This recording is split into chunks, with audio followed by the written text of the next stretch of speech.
Hey y'all. Happy Friday. Happy preparation for your Sabbath. It's the weekend, baby. Anyway, you guys know on Fridays, I like to give you guys something to do that's going to help you prosper in your future or your near future to come. And earlier, I read my short from 1 Corinthians chapter 15, verse 33. KJV version reads as follows. Be not deceived. Evil communications corrupt good manners. You guys, there are many who have come a long way, right? And have changed their lives for the betterment of the kingdom of God, only to fall backwards, saying to themselves, I have, came a long way. I was on such a great path and have now fallen backwards, to my own ways. But they have not taken into consideration that the people they allow around them are the ones who corrupted their path, right?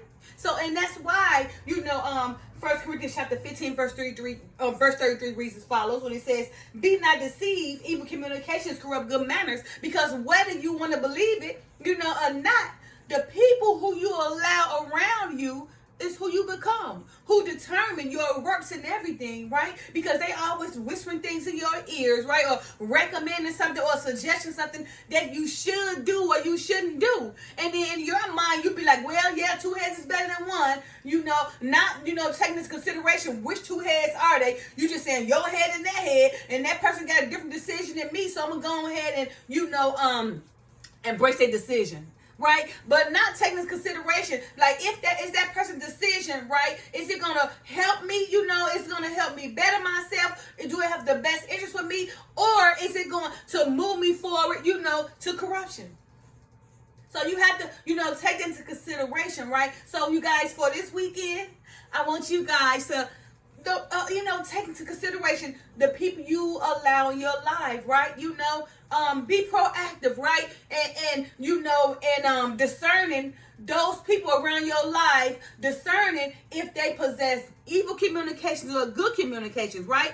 Because if they don't possess good communications, then you are being deceived by that evil communications, which in turn is causing your corruption, right? To be on the path of corruption because of the people you allow around you, all right? All right. And also, keep in mind, that it is up to you, right, to allow these people around you. Because remember, a person only do to you what you allow them to do to you, right? So you got to have some self-esteem. If you don't get some, pray, have a friend, have somebody who's going to help you build your self-esteem, right? So you can move forward. And don't go try to seek somebody who ain't got your good interest of yourself and it's going to bring you down, okay? So just keep in mind, right, if you're on a great path, and you moving forward to this great path, now you see yourself falling backwards, keep in mind, it's those people who you allow around you, okay? And also remember that it says in Titus chapter 3, verse 10, it says, a man that is an heretic after the first and second admonition, reject him, okay? And what that means, heretic is just someone who promotes heresy, someone who goes against religion or goes against the right ways, okay? So now, if you tell that person that you don't like it, okay, and all right, and they still do it, and then you tell them again, like I told you, I don't like that because you stopped it, and they still do it, then you need to reject that person, right? Because that person would be considered one of evil communication, right? That is who's going to deceive you and cause your good manners to be corrupted, right? So again, Titus 3:10 says, a man that is an heretic after the first and second admonition, reject him. Now you guys all know I'm not saying admonition, right? The meaning of admonition, okay? Admonition. I know it, but I'm a little bit tight-tongued right now. Now, the meaning of admonition is to just really almost chastise somebody in a godlike manner, right? When you see them doing something, that's not right. You already know that, it's something from that would come from evil or the devil with a D. On the beginning of that E, it'll be evil or the devil trying to insinuate you to do something. So admonition is when you stopping that person. You go, some they would say, no, I put them in check, or no, I put them in their place because they was on some BS, or but admonition in a Christ-like manner will be, to tell that person, I'm sorry, that's not my lifestyle, and plus, the Father says this. That what admonition will do to a person. It will, if they come to you and try to get you involved in something or try to tell you something, you stop them. If they come to you, once and you stop them, they come to you twice and you stop them, you reject them, right?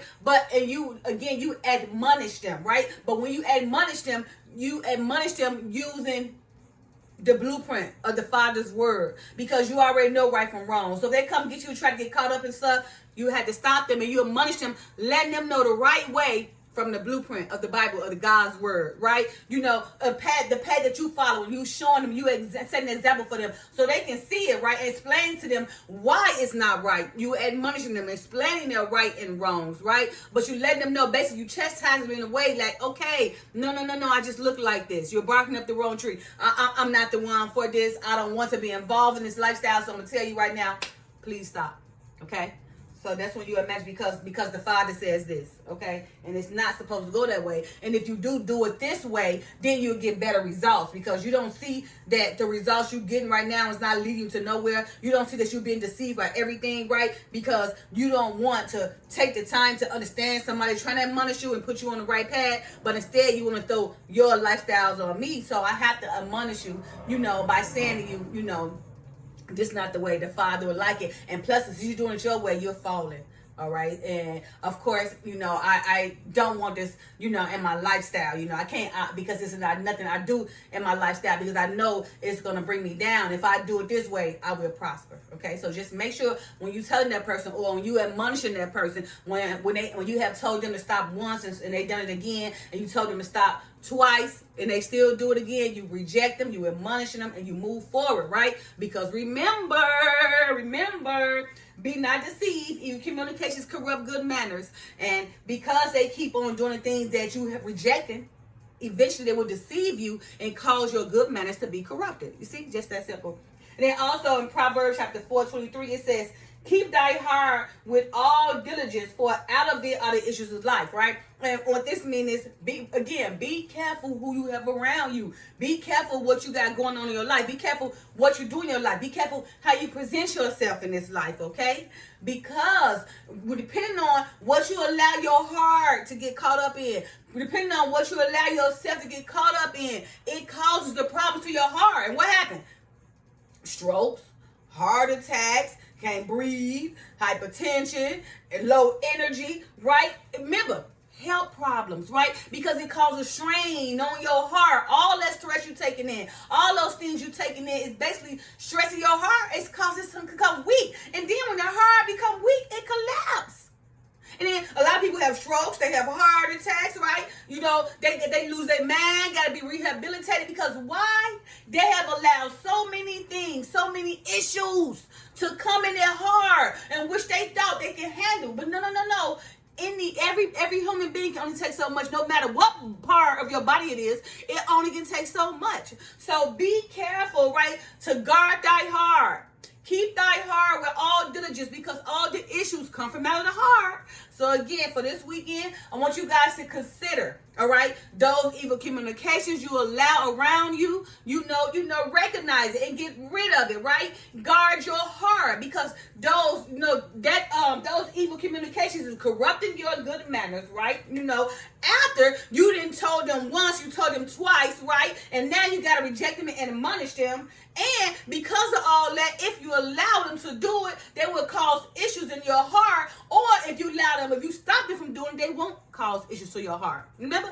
So remember, right? Everything is like 1 + 1 = 2. Cause and effect. All right? So for this weekend, take in consideration those evil communications you got around you, because all day trying to move forward and you're on that great path. Every time you move 2 steps, every time you move 1 step, you got to take 2 steps backwards, right? Because you're not taking in consideration those people who you allow around you possess evil communication, right? And evil communication, right, corrupts good manners, right? And all that evil communication that you allow to be around you, right, causes your heart to become weaker, right? Causes you to have health problems. Because remember, the Father say, guard your heart. And what he mean about by that, it's just not like, oh, I gotta guard my heart. He mean what you cause to come into your life on a daily basis, because the human brain, mind, body, and soul can only take so much. So if you keep on allowing these evil communications and all these evil things to come into your life, right?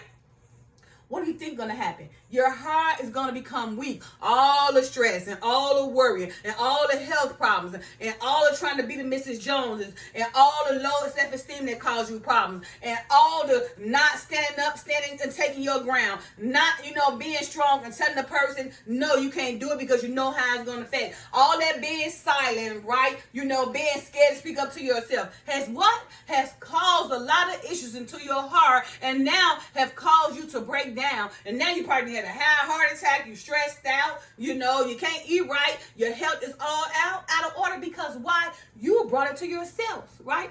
Before you allow yourself to be exposed to that evil communication, you had a great heart, you want no medication or nothing. But now, since you don't allow these things to come into your life, your health messed up, right? Your life is going down the drain. Everything that was positive is now negative. Your energy is now being reputed because you allow these people to be around you, okay? You allow evil communications to be around you. And what does evil communication do? It corrupts good manners, right? And when a person come around you who is trying to corrupt your good manners, and you tell them once to stop and they don't stop, you tell them twice to stop and they don't stop, then you reject them. You admonish them and you move forward, because they don't respect you anyway. And that way, once you move forward and reject them, you don't have to worry about the issues coming into your heart, because what you're doing now, you're guarding your heart. Right? Because the Father said, keep thy heart with all diligence, for out of it are the issues of life. So all the issues that you got going on in your life is correlated directly to your heart. All right? So again, for this weekend, take in consideration the evil communication you guys got around you. Admonish it, reject it, get away from it so you can guard your heart. Okay? That's what I want you guys to do for this weekend. Happy Friday. I love you guys. Peace.